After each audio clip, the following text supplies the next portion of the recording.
Congress party के चीन के साथ हुए करार का इजहार सैम पित्रोदा ने दिन दहाड़े कर दिया है। गुरु गुड़ रह गए और चेला शक्कर हो गए, मगर यहां जो चेला है वो तो गुड़ रह गए और गुरु चीनी हो गए। चीन के साथ तो किसी प्रकार का विवाद ही नहीं है, जैसे भारत ही अग्रेसर की भूमिका में। याद करिए राहुल गांधी जी ने विदेश में क्या कहा था कि चाइना ने बड़ा संघर्ष करते हुए ऊपर उठने का उदाहरण प्रस्तुत किया है।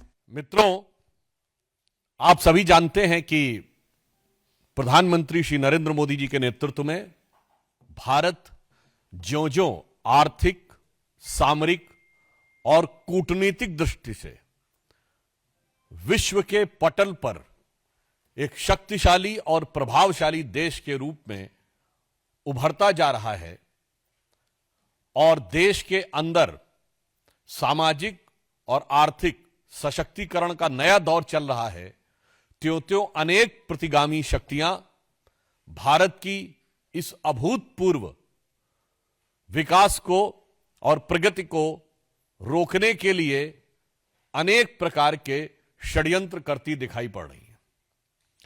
उसी श्रृंखला में आज मैं आपका ध्यान आकृष्ट करना चाहता हूं कि जो कुछ कांग्रेस पार्टी और उनके आइडियोलॉजिकल थिंक टैंक कहे जाने वाले लोग समय समय पर कहते आ रहे हैं, वो चीजें अब पूरी तरीके से जनता के सामने आती जा रही है। ओवरसीज कांग्रेस के प्रेसिडेंट सैम पित्रोदा, जो कांग्रेस के आइडियोलॉजिकल थिंक टैंक के प्रतीक माने जाते हैं, उन्होंने आज चाइना को लेकर जिस प्रकार का बयान दिया है, उससे यह बात बहुत साफ हो गई है कि कांग्रेस पार्टी के चीन के साथ हुए करार का इजहार सैम पित्रोदा ने दिन दहाड़े कर दिया है। प्रत्यक्ष रूप से साफ साफ दिखाई पड़ रहा है। और ऑन द लाइटर नोट मैं कहना चाहूंगा, हिंदी में कहावत होती है, गुरु गुड़ रह गए और चेला शक्कर हो गए, मगर यहां जो चेला है वो तो गुड़ रह गए और गुरु चीनी हो गए। परंतु गंभीर बात यह है कि जिस प्रकार की बात सैम पित्रोदा जी ने कही है, वो भारत की अस्मिता, भारत की कूटनीति और भारत की संप्रभुता पर बहुत गहरा आघात है। उन्होंने इस प्रकार की बात कही कि चीन के साथ तो किसी प्रकार का विवाद ही नहीं है, जैसे भारत ही अग्रेसर की भूमिका में, यानी आक्रामक मुद्रा लिए हुए। और यह कोई उनका अलग बयान नहीं है। ये ओवरसीज कांग्रेस के चीफ हैं, यानी समुद्र पारी कांग्रेस के प्रमुख हैं। अब समुद्र पार से तो सोरस के सुर भी कांग्रेस के साथ मिलते हुए नजर आते हैं, परंतु यहां पर एक बहुत गंभीर बात है कि जो कुछ सैम पित्रोदा ने कहा है, यह कोई आइसोलेटेड इवेंट नहीं है, आइसोलेटेड स्टेटमेंट नहीं है। इसी भाव और इसी विचार के अनेक स्टेटमेंट राहुल गांधी पहले दे चुके हैं।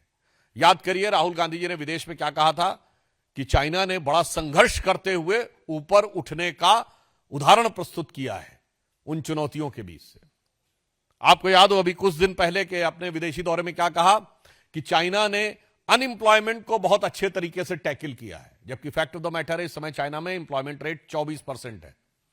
2023 में जनवरी से लेकर जुलाई के बीच में अनएम्प्लॉयमेंट रेट वहां पर बढ़ते बढ़ते हो गई 17-18%, और उन्होंने फिर जुलाई 23 से जनवरी 24 डाटा देना बंद कर दिया, फिर डाटा का बेस चेंज किया और जनवरी से लेकर अगस्त के बीच में किया, फिर बदले बेस पर भी वो 24% हो गई। मगर राहुल गांधी जी को उसमें बहुत महान चीज नजर आती है।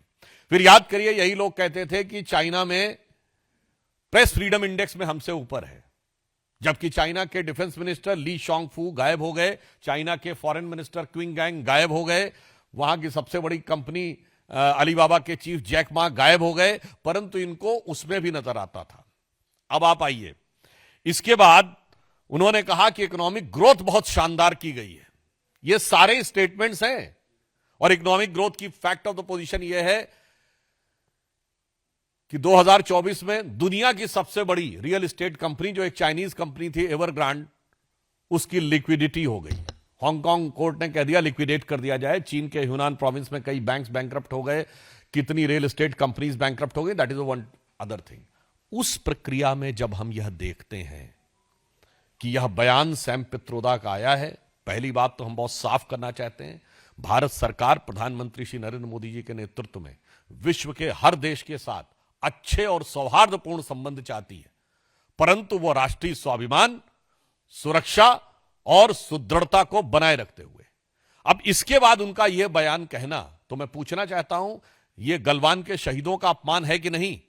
मैं कांग्रेस पार्टी से सीधे पूछना चाहता हूं। गलवान में जो हुआ, हमारे 20 सैनिक बलिदान हो गए, और उसके बाद यदि आपका ओवरसीज का चीफ इस प्रकार की भाषा बोलता है तो यह निंदनीय है, भर्त्सना योग्य है, और यह भारत और भारतीय सेना, भारतीय सैनिकों के बलिदान का घनघोर अपमान है।